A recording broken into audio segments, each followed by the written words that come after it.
ये शहर अजीब सी रोशनियों से भरा हुआ है। हर चेहरा मुस्कुराता भी है, लेकिन छुपा कुछ और होता है। शहर की रोशनियों के नीचे अंधेरे और गहरे हो जाते हैं। हर चमक के पीछे शहर की गालियों में सिर्फ ताकत का नहीं, हौसले का इम्तिहान होता है।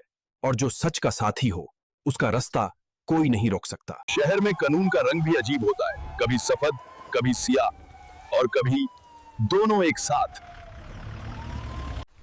Some secrets are like raindrops. If you touch them, they wet your hands, but you can't catch them. कुछ मिलने वाले कुछ कह कर जाते हैं और कुछ सिर्फ एक राज छोड़ जाते हैं।